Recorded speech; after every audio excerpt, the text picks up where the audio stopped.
On the last episode of Road to Time Attack, I money shifted my BMW and damaged the engine. We had no clear answer as to why it wouldn't start, so it was time to get to work. There was only a week left before the next event, so stay tuned to see if we can get the car fixed and make it to Mosport on time.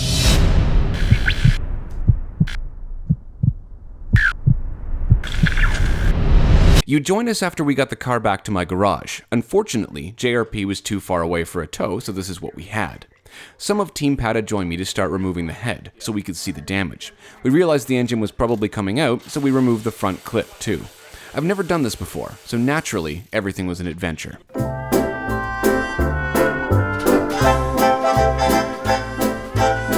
See what? I think there's something in there. What? Oh, yeah. I got that too. What is that? I can't reach it. Did it come off the bumper? It's got a part number on it. I can't reach it. Probably figure out what the part number is. What are trinkets in your car? The same thing. This is gotta be a cap for something. The path to the Holy Grail is... Let it fall. Yeah. And now pull up on the chain. Okay. Let's start to bend a bit. After we got the head off, as expected, the news was grim. Okay, this is the result of a good old-fashioned money shift. When the engine over-revved, I got valve float, which means the valves contacted the pistons. Every piston was damaged, and every exhaust valve was bent. So, I have ordered a E46 330 block with under 100,000 kilometers on it, and we're going to do headers as well at the same time. My good buddy Alex from Boost Customs is coming over because he knows what he's doing, and he's going to help me with this. Rented an engine crane. Yeah, this is stressful. The next OTA event is next weekend. We have basically today and tomorrow to get this swap done. Then I need to go find a 330 mass airflow sensor because the 325 one doesn't work. Different intake booting size and different sensors and whatever. And I have to get the DME reprogrammed because that has a 325 software and I need the 330 software. So, yeah. To say Look how brave I am. I'm wearing a white shirt and so far it hasn't got dirty. That's because you keep sending me under the car. Safety first. This is Alex. He does custom exhausts, headlights, and tuning for his brand Boost Customs. And he's a mechanic, which makes him very handy. Jerry Vo, a fellow writer from Double Clutch magazine, came over to help as well, and the three of us got to work pulling the engine. With a few hiccups, including forgetting to disconnect the shifter and some struggling, the engine finally came out. Start pulling her out. Awesome. I know where the tilt's gonna be almost. Well, no, let's just go straight up. We have a ton of clearance. Let's just pull it right away from the bolt. Dude, you pass it won't by. Just start getting it out. Watch the pump on the right hand side. Yeah, pass it. Alright, clear. Yo! Alright, bro. Alright.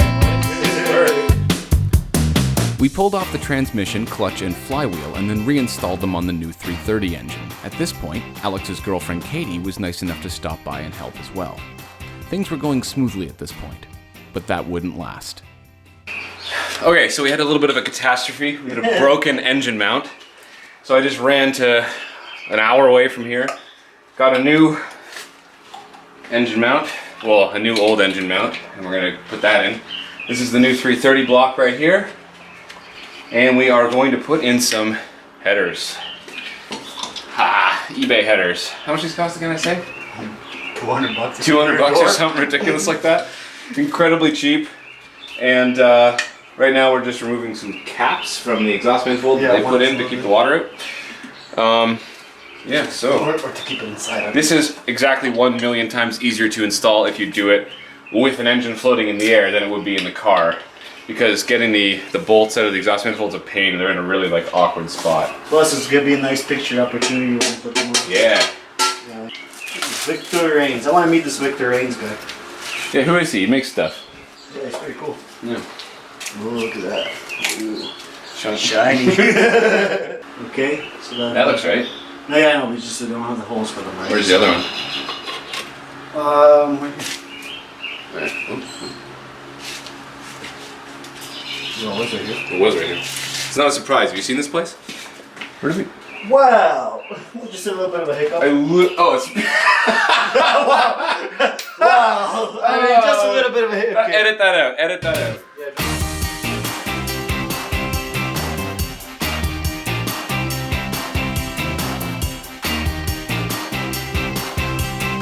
take a look at this beautiful engine here. It's pretty much ready to go back in. We're gonna give you a 360 tour of it. Okay? Look at that. And like when it comes around, you see the beautiful exhaust right over there. That's it. She's ready to go back in there. She's going in. The engine's going in. Little time. I'll go a little bit more. Not on this side. Here, this is one we're using. This is where things went south. Getting the engine in is very difficult as there is hardly any clearance at the firewall, and getting the oil pan over the power steering is very tricky. We eventually unbolted the power steering and moved it right out of the way. We had to redo the chains and straps several times and attach the hood so we had enough clearance. The three of us struggled for hours and hours. Okay. 10 hours later, the engine's back in the car. Never do this unless you absolutely have to.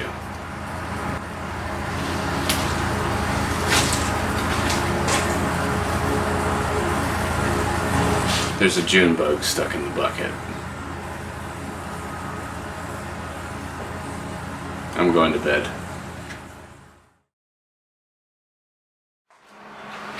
Okay, this is day like 5 now of working on this pretty much constantly. I feel like I haven't really slept in like 4 days just because it's been so stressful trying to figure everything out. So this I found out is from an MS45 DME. It's the engine computer. So that means that I can't use my engine computer unless I swap over the wiring harness. That's what I'm doing right now. I mean, it's a shame because everything was all ready to go. Now I've got to remove this from the car and reinstall it. We have 2 days. 2 days to get this thing completely running and ready for the track. And so a good chunk of Team Pata is coming over tonight to try and help me get this finished because, oh man, this is going to be close. Yeah. After swapping the wiring harness, I shot over to see Jim at AMT Tuning with my DME. He was nice enough to do a last-minute custom reprogramming so that my DME would work with the 330 engine. I will be heading back to him after Time Attack so he can do a proper software tune, which coupled with my headers and intake will yield a significant horsepower bump. So with that done, I headed back to join up with Team Pata so we could reassemble the front end. Are you sure this exhaust is meant for this car? No.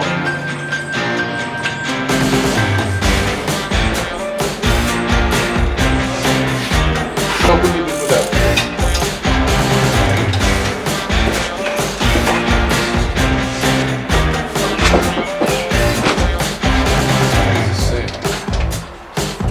We played the game of figure out which connector goes where, and all things considered, we did quite well. The eBay headers didn't mate perfectly with the exhaust, so we sealed it as best we could. I did have a check engine light because of the headers, and the computer wasn't communicating with the alternator, but other than that, things went well. We had to make a temporary intake, and I picked up a 330 mass airflow sensor earlier that day at a junkyard, so I had no idea if it would work. After several hours of wrenching, we got it back together. There were so many variables, I wasn't holding out much hope for it to actually start. Here we go. Here we go.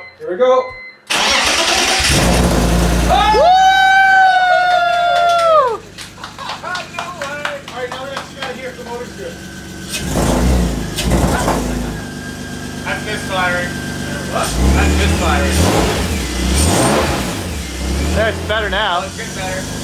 It's learning. On the morning of Ontario Time Attack, my throttle body wasn't working properly, so I removed it and cleaned it and rebuilt the intake side of the engine. At about noon, I arrived at Canadian Tire Motorsports Park, Grand Prix track.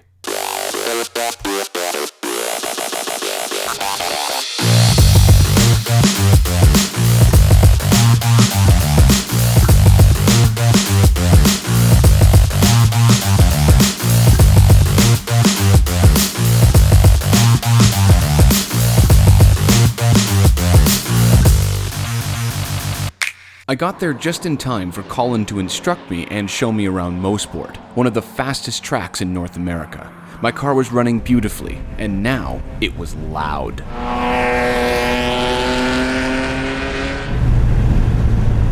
Make sure you brake early. Yeah. No braking in these corners. Yeah. Outside edge of the pavement. Right off the pavement. Now inside edge of the pavement. He's going wide. Double apex, that's okay. Double apex, so run it out and then back right into the pavement. Okay.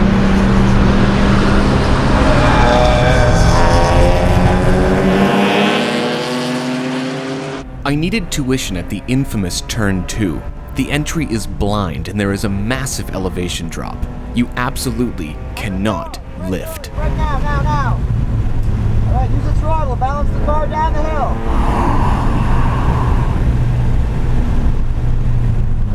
All right, outside edge of the pavement. Inside edge.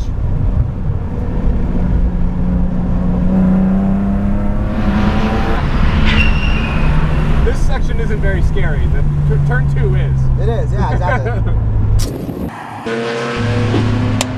Wow. What a track. Told you, eh? Holy crap. That's what I keep telling you. Once you've driven this track, it's a whole different level. Yeah. There's some sections I can see how it would get hairy very quickly. Yep. Like there's no, like at other tracks like Cayuga, whatever, you can mess around and kind of like touch the brakes. You can't here. No, you can't. You really, really can't. That's why a couple times I yelled at him, like, brake early, brake early. I'm like, Yeah. you're braking too late, you're gonna kill us. Unbelievable. It's like, it's a completely different style of track than what I'm used to. Mm-hmm. It feels like a racetrack. Right? It just feels like a real racetrack. It's like, you know what? The biggest thing that was different from like the simulator is it's narrower than I thought it was going to be. Mm-hmm. Like the track itself, and the elevation changes are insane. Yes. Yes. For those of you at home watching that play this in the simulator, turn 2 and turn with 4, Turn 4, yeah. it's like 3 stories. It's Yeah. like a huge drop, and Yeah. you can't see it on video. You can't see it on a simulator. Yeah, you don't experience and feel the G-forces. It's No, very you can different. feel the car lighten as it goes down. Oh, It's yeah. scary. And then you feel the build in the G-forces as you kind of sink down into the drop. And Unbelievable. yeah, and then even visually, as you crest the hill and you look down, knowing it's not a video game, that's real life. You're about to drop down that chasm. And just out there is a wall. Yeah. It's just past. Seems like at the exit of every corner, there's a big wall. Lots of squishy things to hit, but still a wall. Yeah, exactly. Man, what a ridiculous experience. Yeah, isn't it? Holy. So you think you want to go out and do it again after? Yes. I was grateful for OTA's organization and Colin's instruction because the next day I was on my own. I had several practice sessions in the morning and the competition would start in the afternoon.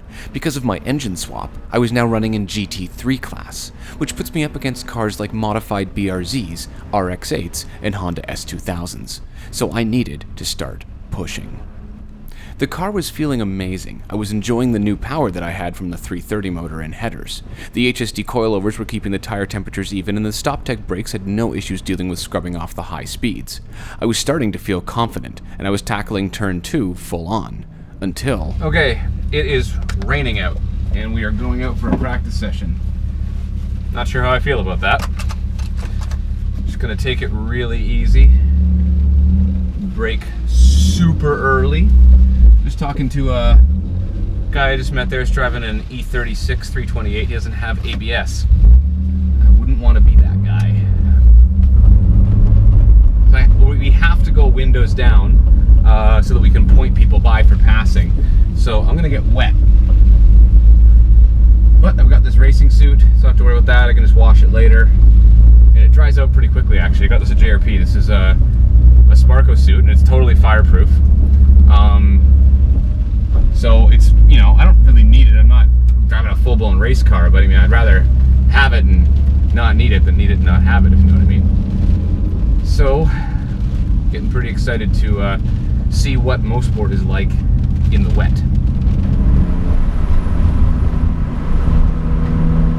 I took my time and slowly increased speeds until I found my limits. I still have a lot of grip, actually. A very impressive amount. Really can't believe it. That was an example of speaking too soon, because I was about to find out that the Hankook RS4s have a tendency to suddenly lose traction in the wet, instead of progressively letting the car move around.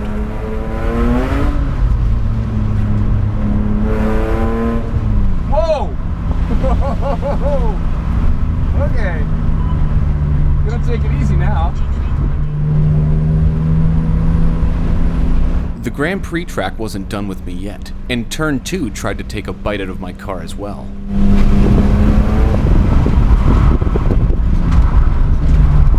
Whoa! Oh, mother of God! Trying not to swear, children, but mother of heaven!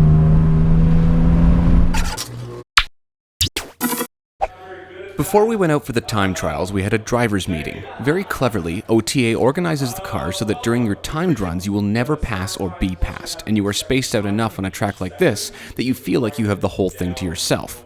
Personally, I was worried about my friend and nemesis Kevin in his S2000. He has already set a better time than me at Toronto Motorsports Park, so it was time to focus.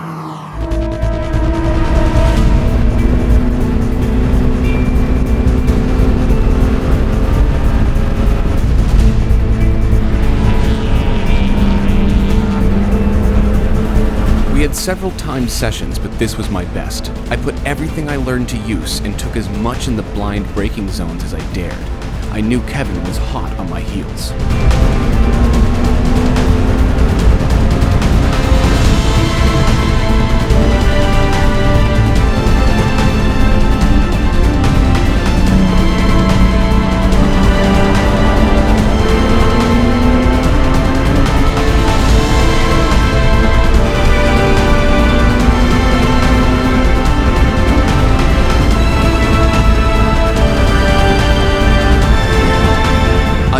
Every inch of my new engine and managed a top speed of 190 kilometers an hour on the straights. I went into turn 8 as fast as I dared.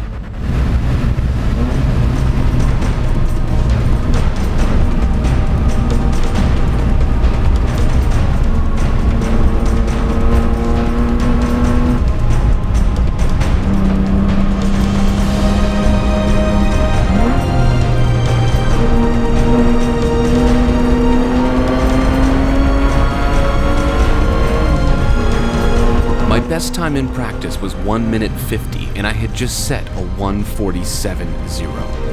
That is 3 seconds faster than this thing read last time. Ha! Woo! Oh my God, that feels so good. Oh my God. It's one thing to drive on a track, but when you do it in competition, in time attack, it's a totally different feeling.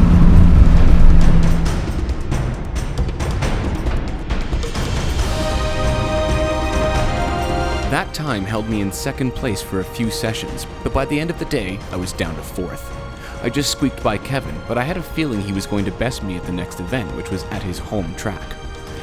Honestly, none of this would have been possible without everyone that helped me swap this engine, so thank you, you know who you are. JRP's support, Colin and Jay from the Pinnacle Driving Academy, and the impeccable organization of Ontariotimeattack made this easily the best driving experience of my life so far. I can tell you that I'm coming back here next year. But right now, I need to focus on the next event.